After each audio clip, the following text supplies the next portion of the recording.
Legal titles to land cannot be conveyed except in the form provided by law.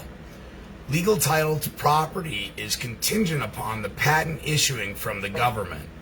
That the patent gains the fee and is the best title known to a court of law is settled doctrine of this court. Marshall versus Ladd, L.A.D.D. 7 Wall, 74 U.S. 106, 1869. A patent issued by the government of the United States is legal and conclusive evidence of title to the land described therein. No equitable interest, however strong, to the land described in such a patent can prevail at law against the patent. Land Patent Opinions of the United States Attorney General's Office, September 1869. A patent is the highest evidence of title and is conclusive against the government and all claiming under junior patents or titles until it is set aside or annulled by some judicial. Stone versus United States, 2 Wall 67 U.S. 765 and 1865 was the year the case was exhibited. The patent is to the instrument which, under the laws of Congress, passes title from the United States, and the patent, when regular on its face, is conclusive evidence of title in the patentee. When there is confirmation between two parties as to the superior confrontation between the two parties as to the superior legal title, the evidence as to ownership, Congress having the sole power to declare the dignity and effect of its titles, has declared the patent to be the superior and conclusive evidence of the legal title.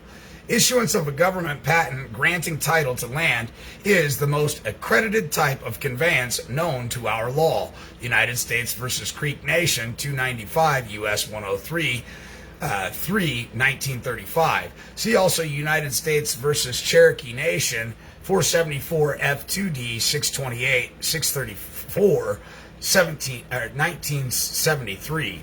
The patent is the only evidence of the legal fee simple title. These various cases and quotes illustrate one fact that should be thoroughly understood. The patent is the highest evidence of title and is conclusive of ownership and land in courts of competent jurisdiction. The question of the supremacy of confirmed federal patent proceedings pursuant to an 1851 act that have been enacted to implement the Treaty of Guadalupe, Hidalgo in 1848 versus a claimed public trust easement by the city of Los Angeles and state of California was decided by the United States Supreme Court in April 1984. Summa Corporation versus State of California, 104 U.S. 1751. In this case, petitioner, Summa Corporation, owned the fee title to the Bellona Lagoon, a narrow body of water connected to a man-made harbor located in the city of Los Angeles on the Pacific Ocean. The lagoon became part of the United States following the war with Mexico, which was formally ended by the Treaty of Guadalupe Hidalgo in 1848. Petitioners' predecessors in interest had their interest in the lagoon confirmed in federal patent proceedings pursuant to an 1851 act to implement the treaty, which provided that the validity of the claims to California's lands would be decided according to Mexican law. California made no claim to any interest in the lagoon at the time that the patent proceedings, and no mention was made of any such interest in the patent that was issued. Los Angeles brought suit against petitioner in California State Court, alleging that the city held an easement in the Bellon Lagoon for recreation. Such an easement having been acquired at the time California became a state. California was joined as a defendant as required by state law and filed a cross complaint alleging that it had acquired such an easement upon its admission to the Union and had granted this interest to the city. The trial court ruled in favor of the city and state, finding that the lagoon was subject to the claimed public easement. The California Supreme Court affirmed, rejecting petitioner's argument that the lagoon had never been tideland. Even if it had been, Mexican law imposed no servitude on the fee interest by reason of that fact, and such a servitude was forfeited by the state, by the state's failure to it in the federal patent proceedings. The Supreme Court ruled as follows. The question we face is whether a property interest substantially in derogation of the fee interest patented to petitioner's predecessors can survive the patent proceedings conduct pursuant to the statute implementing the Treaty of Guadalupe, Hidalgo. California argues that since its public trust, servitude is a sovereign right, the interest did not have to be reserved expressly on the federal patent to survive the confirmation proceedings. The necessary result of the Cordando Beach decision, U.S. versus Cordando Beach, CO 255 U.S. 472 in 1921, is that even sovereign claims such as those raised by the state of California in the present case must, like other claims, be asserted in the patent proceedings or be barred. Those decisions control the outcome of this case. We hold that California cannot, at this late date, assert its public trust easement over petitioner's property when petitioner's predecessors in interest had their interest confirmed without any mention of such an easement. In proceedings taken pursuant to the Act of 1851, the interest claimed by California is one of such substantial magnitude that it must have been presented in the patent proceedings or be barred. A resolution of Congress that merely stated its intent that the territory shall be divided into 3 to 5 states to be created upon the existence of a certain number of inhabitants required to become states of the Union. The ordinance was not a treaty. Its subject matter was part of all territory gained from Great Britain under the Treaty of Peace with Great Britain 1783, 8 Stat 80. The boundaries of the territories are given in Article 11 of the treaty, i.e., the western boundaries of those states today known as Mississippi, Tennessee, Kentucky, Illinois, and Minnesota, all the states from the Mississippi River and eastward to include the original 13 colonies. Therefore, every federal land patent in every state thereof flows from that treaty. Treaty of Sessions, 8 Stat 200, April 20th, 1803. This was the famous Louisiana Purchase, from which was gained the following states: Louisiana, Arkansas, Oklahoma, Kansas, Nebraska, Iowa, Wisconsin, North and South Dakota, Montana, Wyoming, and the northeast 2/3 of Colorado. Treaty of Ghent, 8 Stat 218, October 20th, 1818. Now you hear me talk about the Treaty of Ghent a lot because that's where the Reorganization Act happened with Abraham Lincoln. He had to follow the Treaty of Ghent. And I kept calling it Trent, and it's actually the Treaty of Ghent. Merely established the northern boundary of Louisiana Purchase as the 49th parallel to the Rocky Mountains. The Oregon Treaty, 9 Stat 869, June 15th, 1846. An agreement with Great Britain that gave the United States undisputed claim to the Pacific Northwest south of the 49th parallel. The states created from this acquisition are Oregon, Washington, Idaho, and the southwest corner of Wyoming. Treaty of Guadalupe, Hidalgo, 9 Stat 922, 1848.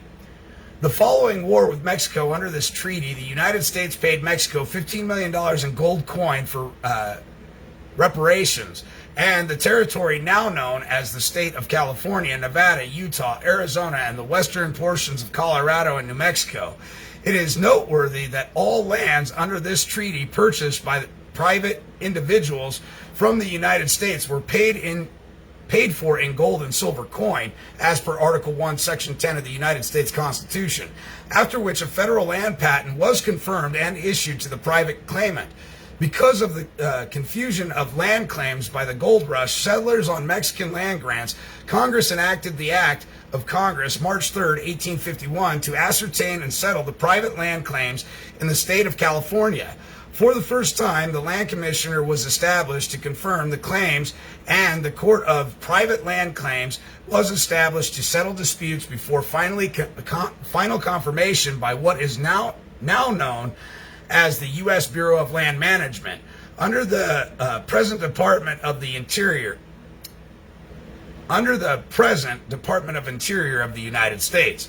The Act of 1851 established a 2-year limit to contest claims, after which the confirmed land claims were closed forever by the issuance of the federal land patent that generally included the phrase, "given this day to his heirs and assigns forever."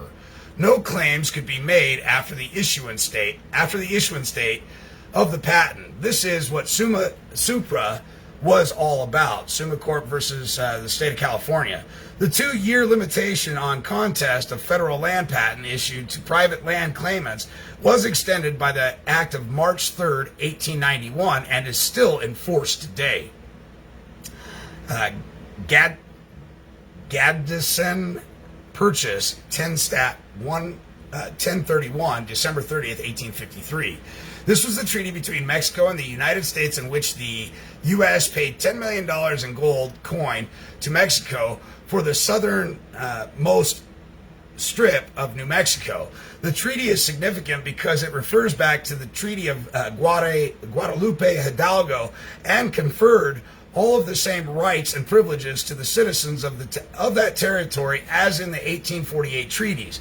Hence that the southernmost portion is, in actual fact, included in the Treaty of Guadalupe Hidalgo.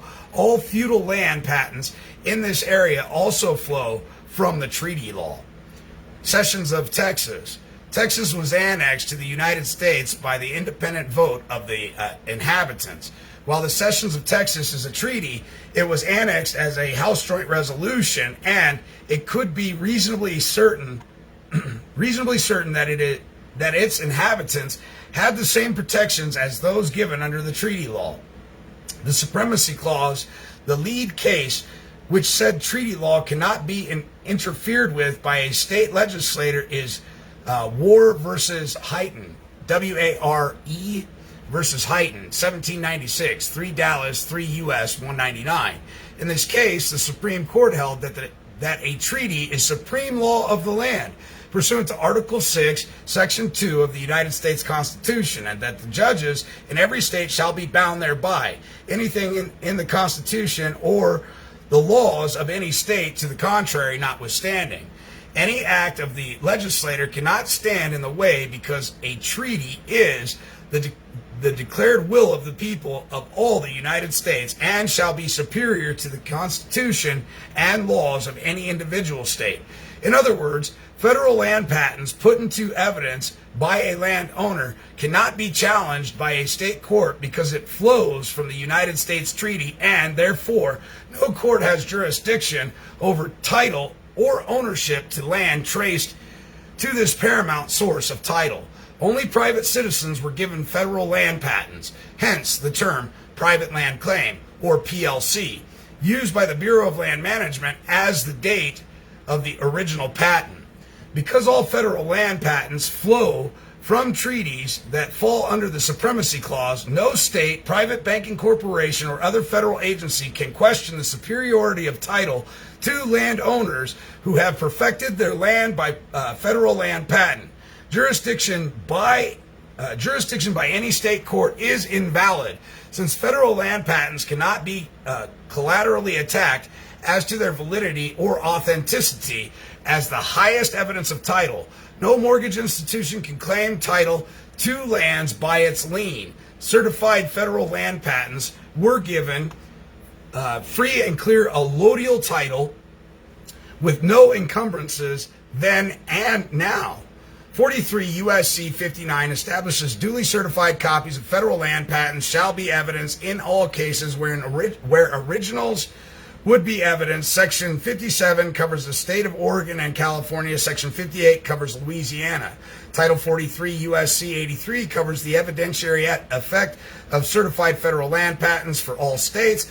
All the courts in the United States must take judicial notice of these federal patents and their evidentiary effects under these federal statutes. If the patents are not certified when entered into evidence, any court may ignore the patent and overrule it as evidence of superior or paramount title versus the mortgage, lien, the county tax assessment, etc. The Act of Congress, March 3rd, 1851, since updated by the Act of Congress, 1891, stated anyone who was establishing a claim had to have it confirmed by the United States Land Commission. If no one protested that claim within a 2-year period, it could no longer be attacked under any circumstances. It was final. This is what Summa Corp versus the state of California case addressed. When the United States Supreme Court interprets a federal statute, the court of every state are bound by that interpretation. The key to finding case law in every state upholding federal treaty and its laws can be found in its law library in the key digest under public lands. Am Jurisprudence 2D is the starting point to find the case law on treaties as they pertain to decisions in the states. In summary, the federal land patent is the paramount or common source of titles from the United States government. It is the mechanism and procedure for an individual to lay claim to his right to a allodial title of land, as was established by the Declaration of Independence, our first organic law, and the War for Independence that followed. A free sovereign individual who has a perfected federal land patent in his possession is in a very inviolable position at law. No one can take that land from him without first proving they have a superior vested right in the land, and that is not possible. For example, a title company insures good title, and a bank has given a farmer a loan on those grounds. Basically, the title insurance company is at fault. They did not search that title back far enough to its original source to see who owned the land. If the bank subsequently attempts to foreclose, the farmer, who has done his homework properly, should win. Any remaining controversy is between the bank and the title insurance company.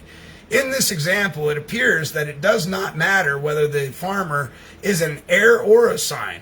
The bank has to prove it has superior title in that land in order to take it over.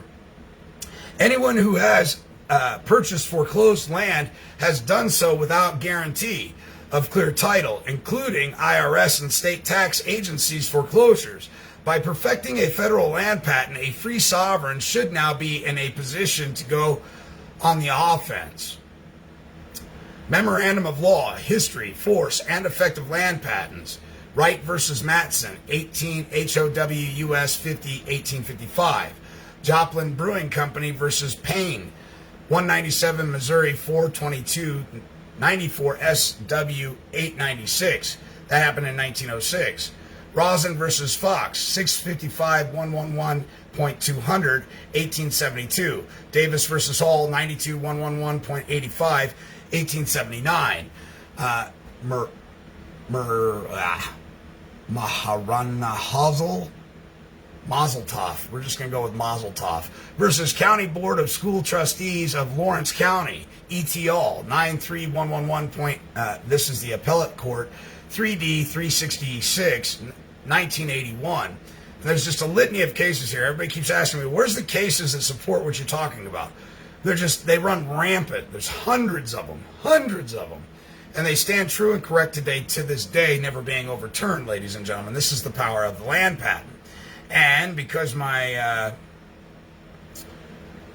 let's keep going here.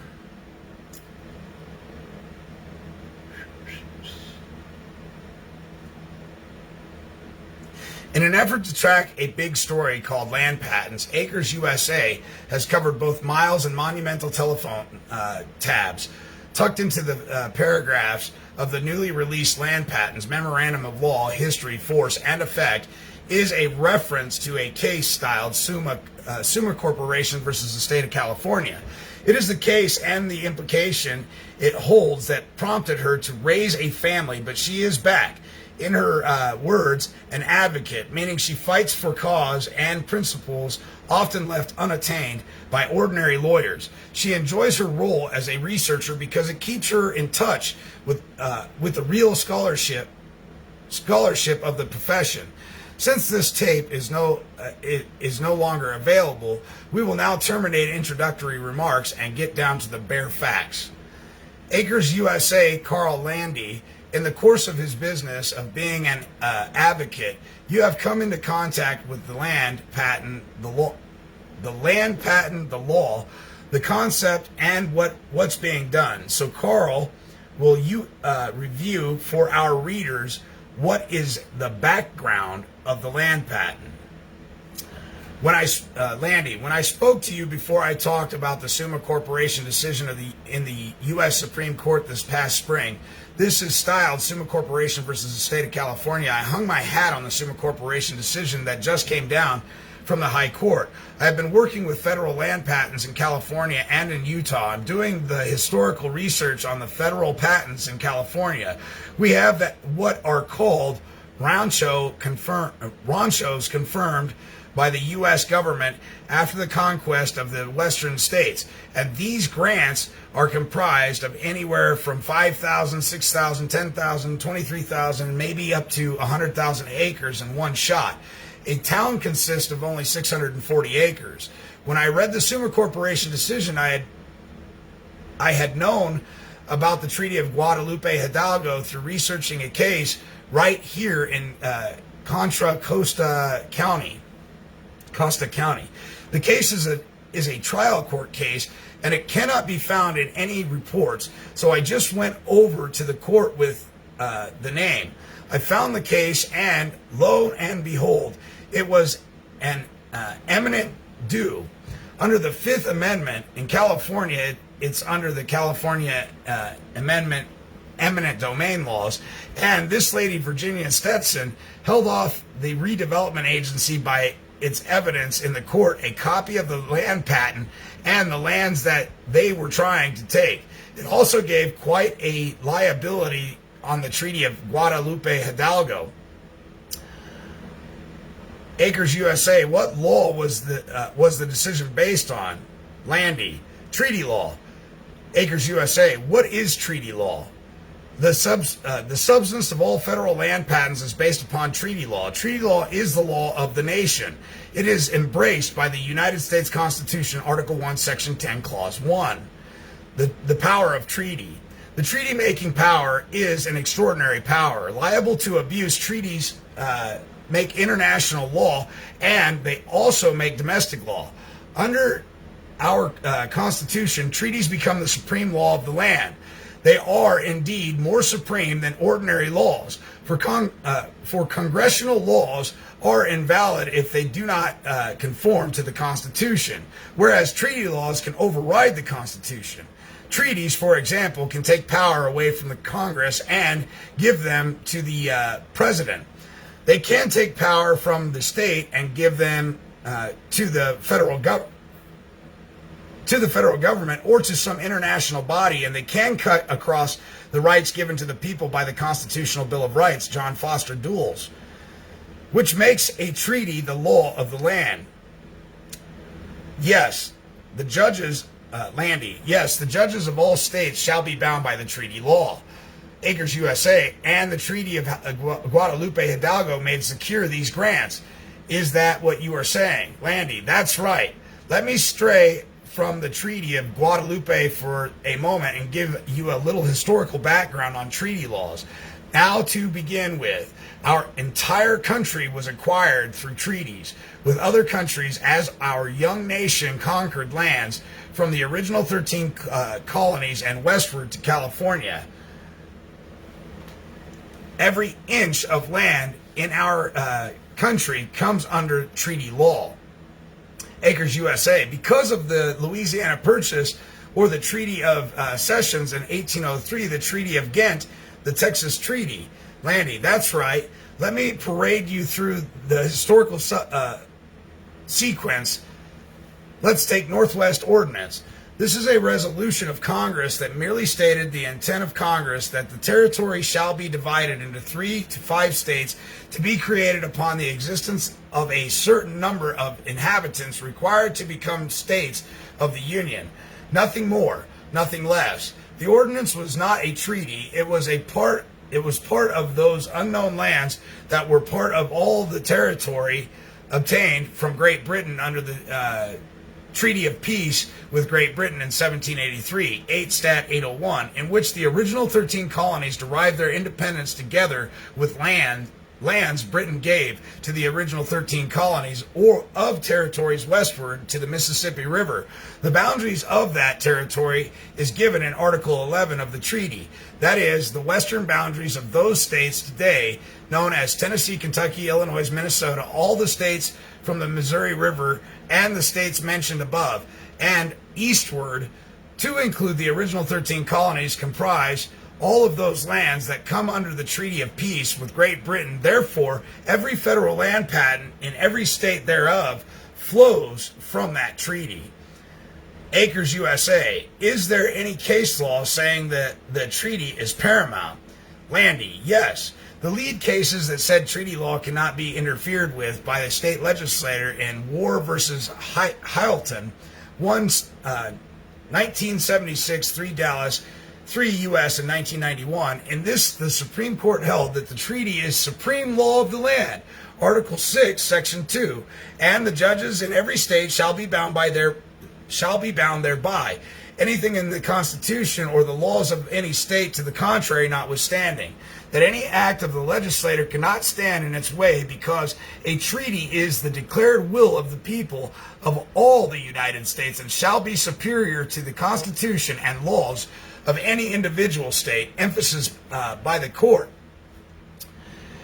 In other words, federal land patents put into evidence by a landowner cannot be challenged by a state court because it flows from the United States treaty, and therefore no court has jurisdiction over title or ownership to the land that traces to its source to the paramount or common source of title from the United States government.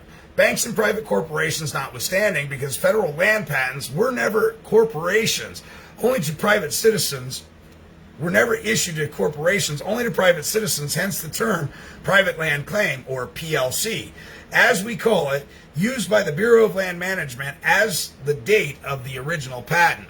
Acres USA. And then there was the Louisiana Purchase. Landy, yes.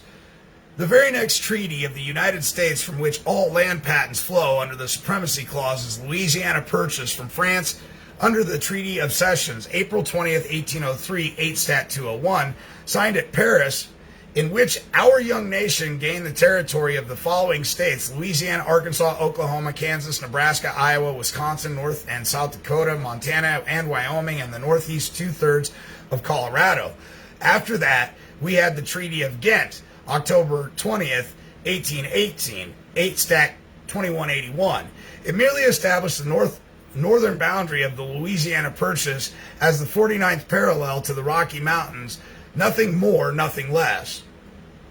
The lead case for the Louisiana Purchase states is American Insurance Company versus Cantor, 1-828, 1 Pete, 26 U.S. 5111, in which Justice Marshall held the power to make treaties is an absolute power of the United States government, and from that power arises the right to govern it, i.e., treaty law is superior to any state and is the supreme law of the land, zoning law included. Acres USA. And Texas is in a class by itself. Landy, that's right. Texas was annexed to the United States by the independent vote of its inhabitants. While the Cessions of Texas is a treaty, it was annexed as a House Joint Resolution, and it would be fairly certain that the citizens had the same protection as those given under the treaty law. I have not searched out the House Joint Resolution as yet, although the House Joint Resolution would be simple matter to locate in the United States statutes by a year of annexation, month and day in the statutes. It is interesting to note that as an annexed state, it is the only state that has the power to secede from the United States. Hawaii is the last state with that power to secede. Acres USA, what did Oregon Treaty do? The Oregon Treaty of 1846 was an agreement with Great Britain that gave the U.S. Undisputed claim to the Pacific Northwest south of the 49th parallel. The states carved out of this treaty are the present states of Oregon, Washington, Idaho, and the southeast corner of Wyoming. This treaty with Great Britain was signed on June 15th, 1846, 9 Stat 869, and all federal land patents of these states flow from the treaty and fall under the supremacy clause of the Constitution thereof. No state, private banking corporation, or other federal agency can question the superiority of the Title II land owners who have perfected their land by federal land patent. Jurisdiction by any state court is invalid, and since federal land patents cannot be collaterally attacked as to their validity or authenticity as highest evidence of title, no mortgage institution can claim title to land. It's lien. Certified federal land patents were given free and clear title with no encumbrances then and now. Acres USA. And this brings us to the Treaty of Guadalupe, Hidalgo, 1848. Landy. This had to do with the Mexican War following the war with Mexico under this treaty. The United States paid Mexico $15 million in gold coin for reparations and all the conquered territory now known as the state of California, Nevada, Utah, Arizona, and western portions of Colorado and New Mexico. All lands purchased from the United States as private land claims were paid for in gold or silver per Article 1, Section 10 of the United States Constitution, after which a federal land patent was confirmed and issued to the private claimant. This is a point to keep in mind regarding loans of credit by financial institutions in violation of Article 1, Section 10, Title 31, USC 463A. Acres USA. How did the Act of Congress, March 3rd, 1851, figure in all of this? Landy. Because of the confusion of land claims by the gold rush settlers on Mexico land grants, Congress enacted this act to ascertain and settle the private land claims in the state of California for the first time. A land commission was established to confirm the claims, and the Court of Private Land Claims was established to settle disputes before final confirmation by what is now known as the U.S. Bureau of Land Management under the present Department of Interior of the United States. The Act of 1851 establishes a 2-year limit to contest claims, after which the confirmed land claims were closed forever by the issuance of the federal land patent that generally included the phrase, given this day to his heirs and assigns forever. No claims should be made after this issuance date of the patent. This is what Summa Corp versus the State of California 104 U.S. 17541 was all about. The 2-year limitation on contest of federal land patents issued to private land claimants was extended by the Act of March 3rd, 1891, and is still in force today, never overturned. Acres USA, and of some importance is the Gastonson, December 30th, 1853, 110 Stat 1, 1031. Landy. This was a treaty between Mexico and the United States in which the U.S. paid $10 million in gold coin to Mexico for that southernmost tip of New Mexico. The treaty is significant because it refers back to the Treaty of Guadalupe, Hidalgo, and conferred all the same rights and privileges to the citizens of the territory as in the 1848 treaty. Hence, that southernmost portion is, in actual fact, included in the Treaty of Guadalupe, Hidalgo. All federal land patents in this area also flow from treaty law. Still, the supreme law of the land by which all judges in all states shall be bound as to the validity of the patents, Title 43 U.S.C. 59, establishes duly certified copies of federal land patents shall be evidence in all cases where the original would be evidence. Section 57 covers the states of the Oregon and California. Section 58 covers the Louisiana Purchase. Section 83 of Title 43 covers the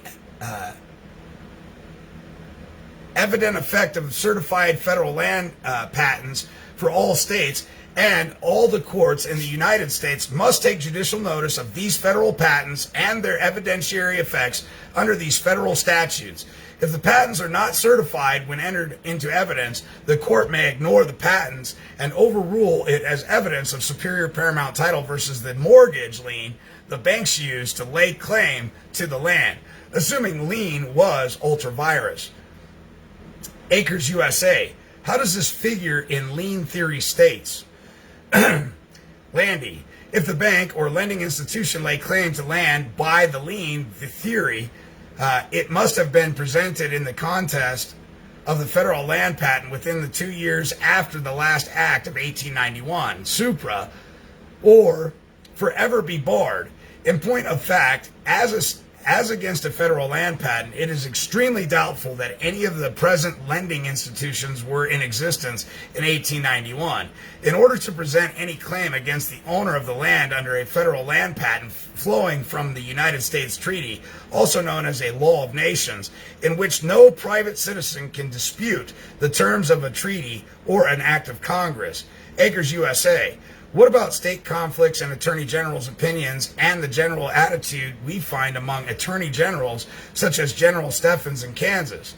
Landy, you can print an excerpt from a document I submitted to the state court, one referring to California Supreme Court decision which Summa Corp versus the state of California overturned. What is shown is the dissent of California Supreme Court justices that was ultimately upheld by the U.S. Supreme Court unanimously. That's unanimous. It's rare you ever hear of a unanimous court case in the Supreme Court. Acres USA. So where are we? Landy, there is nothing acrin or esoteric about federal land patents. Federal land patents. Treaty law and the laws of nations. I'll send a news article from Northern California in which the BLM had to participate and obtain an act of Congress to clear the way for clear title under treaty and patent law. California is more than familiar with the obligations of treaty law and the requirements of federal patent law under federal Title 43 USCA public lands. We have more than a passing acquaintance. Stare decisis law on the subject up to date in the April 1984 case. Courts will resist it or be confused by it. However, if 9 justices of the United States Supreme Court are not confused by it, under the supreme law of the land, why should a state judge be permitted to ignore it? In point of fact, the state of California has just recently begun to acknowledge U.S. Supreme Court decisions because of the great socialist experiment in California. Controversy of our unusual Senator Alan Cranston. California and Justice Rose Bird are not convinced yet that California is part of the United States. However, we do have decisional law recently reaffirmed by its appellate courts that when the United States Supreme Court interprets a federal statute, the court of this state are bound by it. The key to finding case law in every state upholding federal treaty and its laws can be found in its law libraries in the key digest under public lands.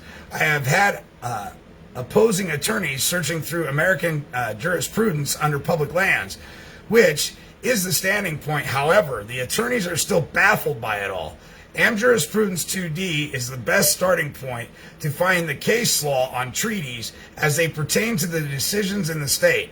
It is all so simple. You can expect judges to be confounded by it, As the scriptures say, God takes the foolish things of the world to confound the wise, and God takes the weak things of the world to confound the strong, to abide by decide cases. Acres USA.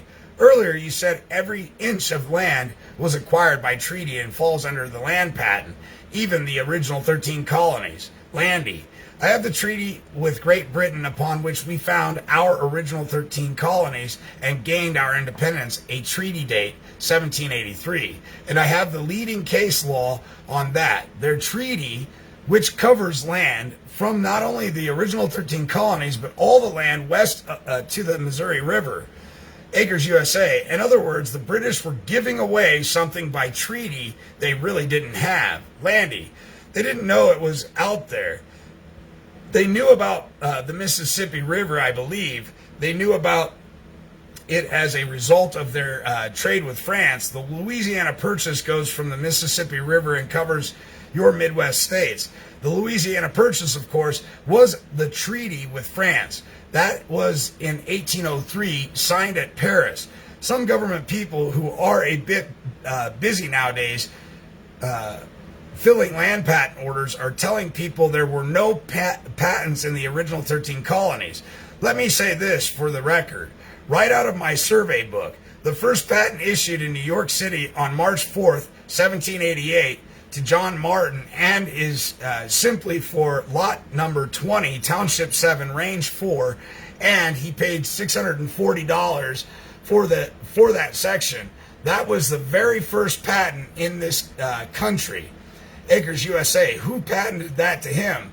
Landy, the United States government. Acres USA. And what does it really mean? Landy. John Martin apparently squared off a surveyed plat of land, a public lair that did not belong to a private owner. He squared it out. He applied to Congress and said, I would like to settle on this land, and whatever provisions you require for me to settle on this land, I would like to have it confirmed and have a patent.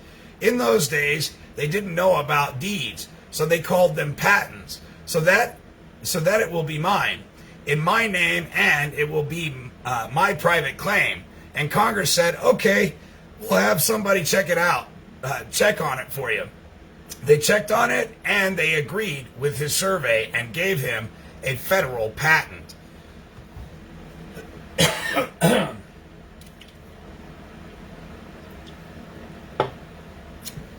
Acres USA. And what does that patent mean? It is just a simple title, no different from any other title. Or does it have a special character to it? Landy.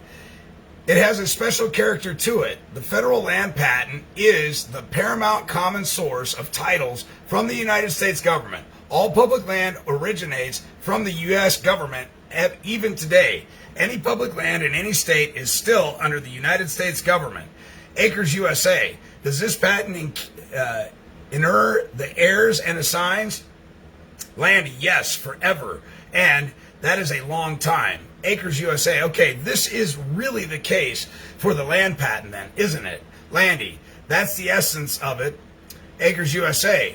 Why does the treaty confer superior status to the land patent, a status that cannot be retreated from by lesser courts, even the Supreme Court? Landy, it pertains to the pecking order of the order or authority. Potential land belongs to the person who receives it and his assigns heirs forever. It doesn't matter who is on the land today. No one can touch that federal land patent except the United States government. No one can challenge it. Let me bring you up to date from the Treaty of Great Britain. The Act of 1851, which has been updated in the Act of Congress 1891, has to be reviewed. California, you will remember, was badly turned upside down between the Mexican government, Spanish government, and the gold rush. The Act of 1851 stated that anyone who was establishing a claim had to have it confirmed by the United States Land Commission, which was later converted into the Bureau of Land Management. It was a commission of 3 men.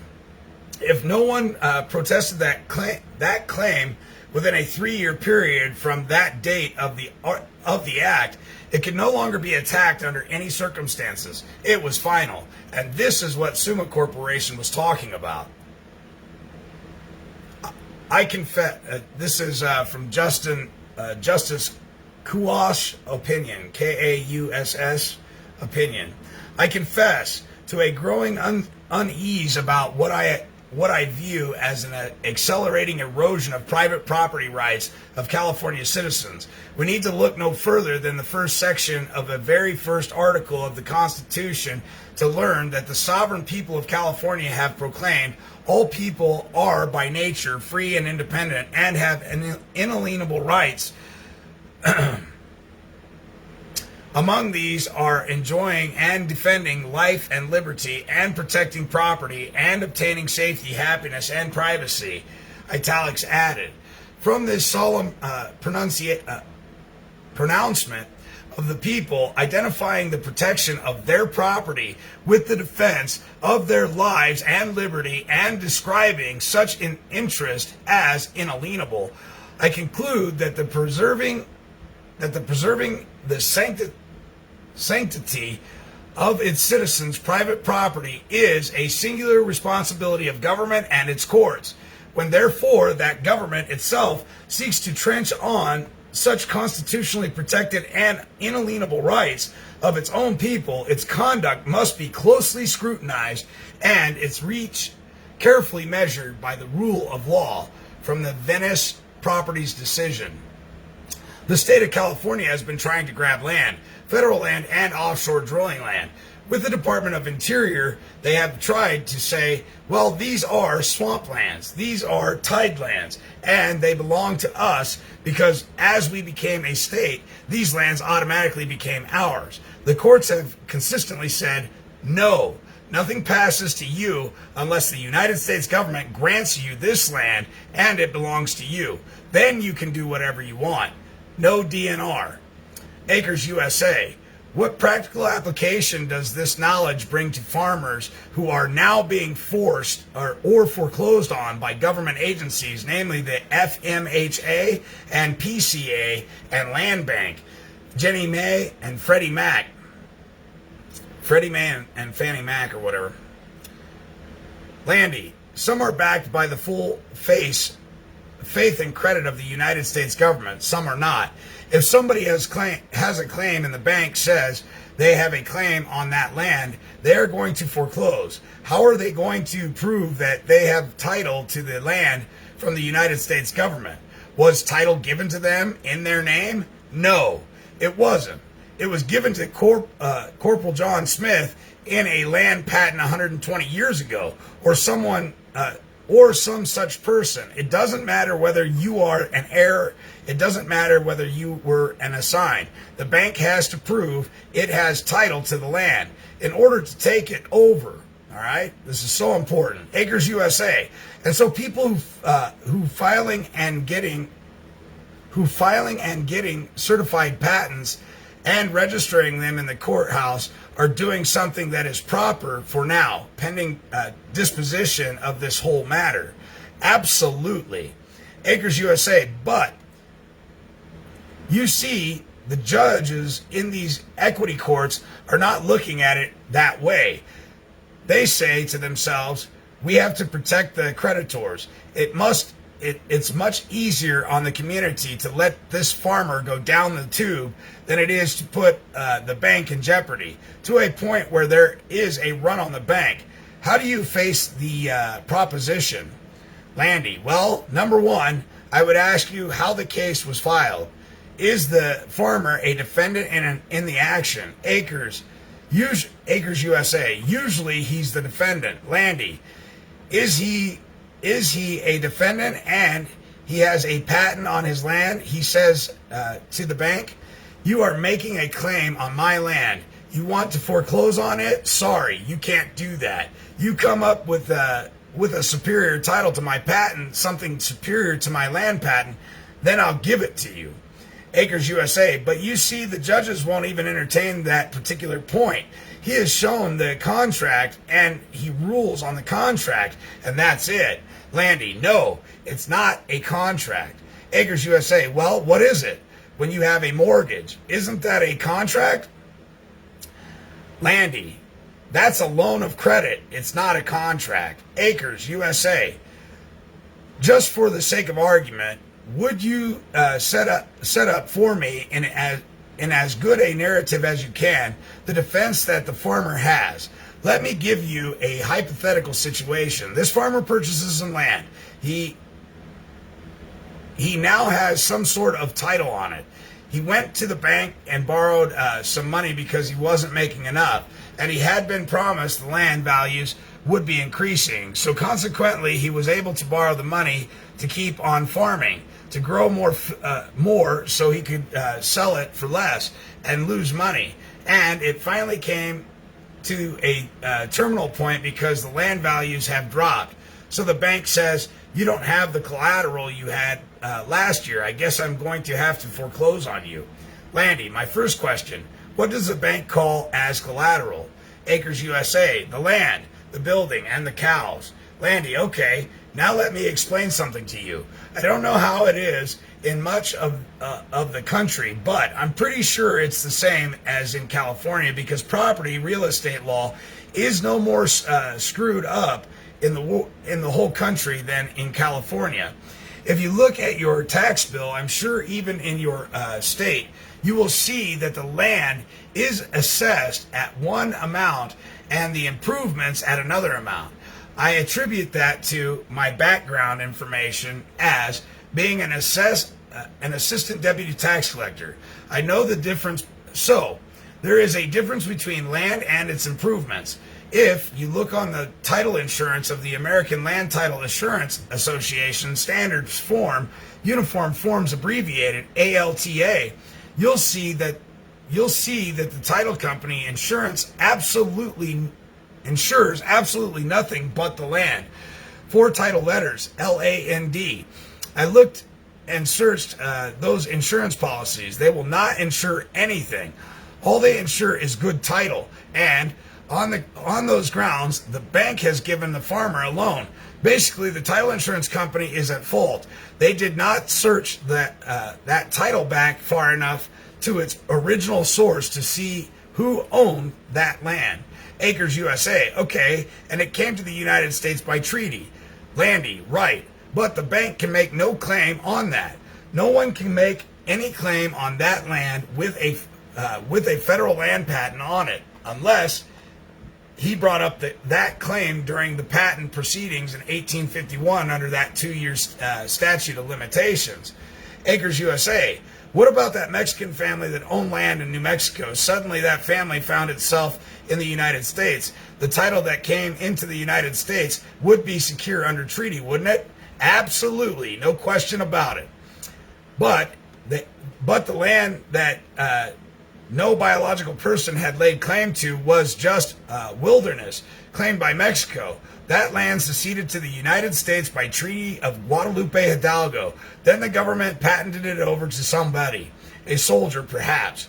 You're saying that this land to that man and to his heirs and assigns is secure forever? Absolutely forever. No questions asked. Acres USA. So now we've arrived to 1984, and this farmer who has that piece of land originally patented to some is being foreclosed, and they haul him into court. They've got maybe 50 heartbreakers out in the yard to seize his equipment and to take him off in cuffs if he resists. And they go in front of the judge, and the judge hands it over to John Hancock Insurance Company or some bank or whatever.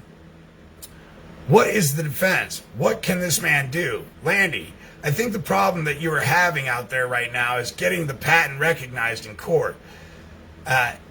Acres USA, right, nobody will listen. Landy, you must record a certified copy with a recorder of Register of Deeds. Acres USA. In other words, you get this original information put in on the appropriate document and then have it recorded in the courthouse. What does that do? Landy, there is a copyrighted form that has all these star dicey cases laws. No one can attack a federal land patent. to abide by, adhere to, decided cases. Acres USA. Yes, but they recruit the heartbreaker and come out. A judge has told them to throw you out. What does this rancher do? Landy, number one, you tell the court it doesn't have jurisdiction over federal land patents. Acres USA, and he ignores that. He says objection overruled. Landy, say fine, I'm going to appeal it. Acres USA, where do you appeal? Landy, you appeal it right then and there. I don't know if you have what is called a demur, a declaratory plea. You bring that up. In California, a declaratory plea is called a demur. It's attacking the legal proficiency of the plaintiff's pleading. As a defendant, you can attack that, and you can say right off, the court does not have jurisdiction over this federal patent.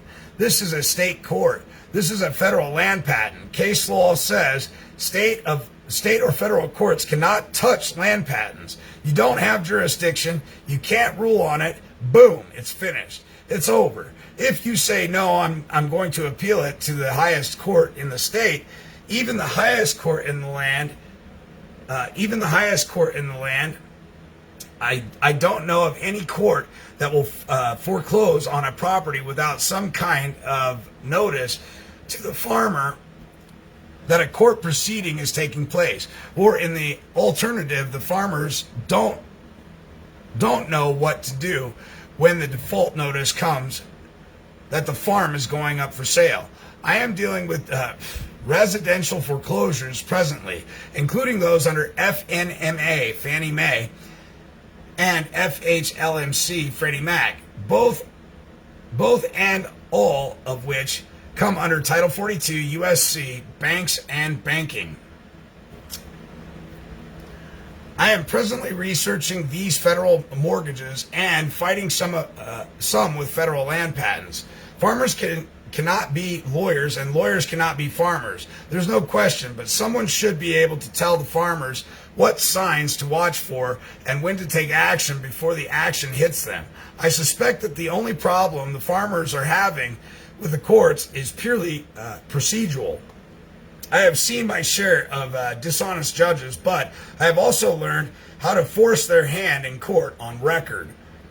Acres, okay, can you walk us through the procedure? Landy, after recording the land patent, the important thing is to know the law of the treaty that covers your state. Every protection a farmer needs is in the treaty, and the judge knows that by supreme law of the land, he cannot touch or have any jurisdiction over it. When the banks are faced with the fact that the court has no jurisdiction over their foreclosure action due to the federal land patent recorded on the property, and the treaty law preempts states and or federal law, the court will make a mistake of ruling against the farmer, which in itself is good because now you can appeal and buy more time to keep the bank at arm's length. I would want to look at a court file to see what really went wrong and how. If a defendant is not responding, or if he is responding, then he doesn't appeal. Then he doesn't have appeal rights. Any case on federal patent could end up in the U.S. Supreme Court, just as Summa did in California. Appeals are all done on paper. No court appearances. Everything on appeal is done in writing, as there are no oral arguments allowed. Acres USA. What about those who have lost their farms? Landy.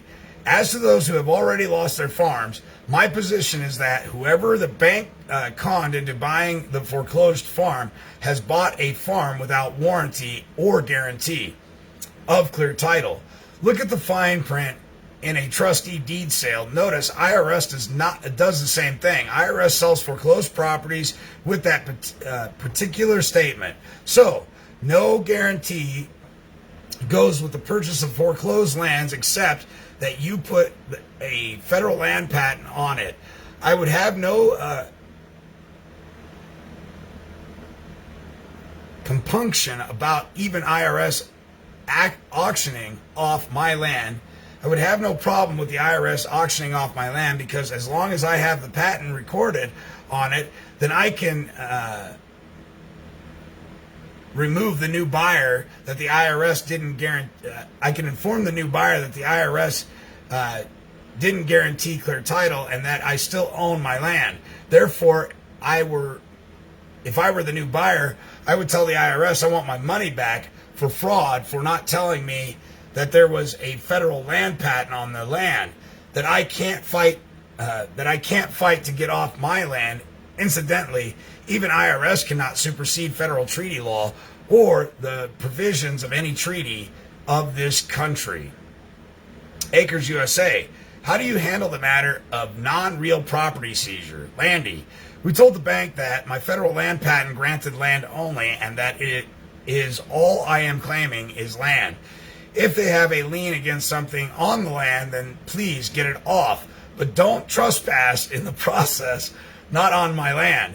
I have offered banks to take their buildings away, board by board. Just let me know.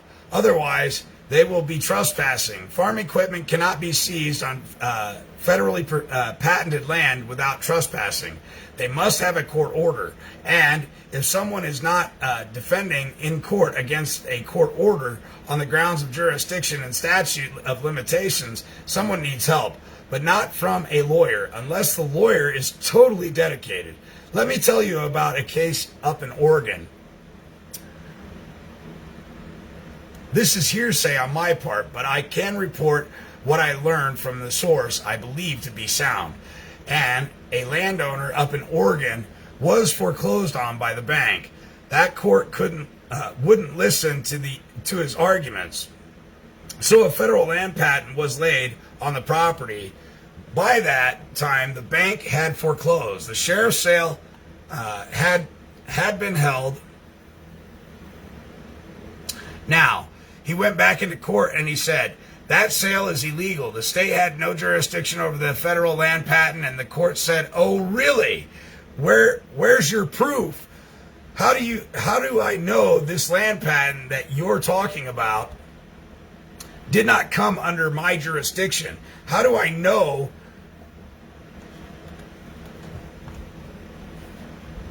How do I know it is correct? The landowner said, well, it's certified. I will bring a witness out from the Bureau of Land Management, and he will testify and witness that this is an exact duplicate of the original document, which is admissible as evidence in the state court, and that it is precisely what they did. They brought in the chief of records as a witness to testify that the document was true and certified and was absolutely correct. It could not be changed under any circumstances by any court. Acres USA. So what happened? Landy, the judge dismissed the case and said, you are absolutely right. You own the land. You have perfect title to it. You traced it to its original source. You own the land. Acres USA. But in the meantime, they have carted a farm's cattle as they did in Illinois.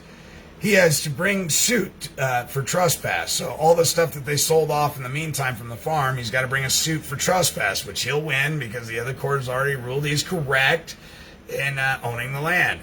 And they didn't have permission, express written consent to trespass, to take any of that stuff. So he has to bring a suit for trespass. Acres USA. Okay, now, where does he bring this suit? Landy. He brings it right to state court. This is what happened. The landowner sued the bank for trespassing. He won. You see, this man could sue the bank. He could sue the judge for involving himself in a case in which he did not have jurisdiction. Acres USA. For now, what do we do? Step by step. Landy. What you do is build a sandwich. You've got your federal land patent on the bottom.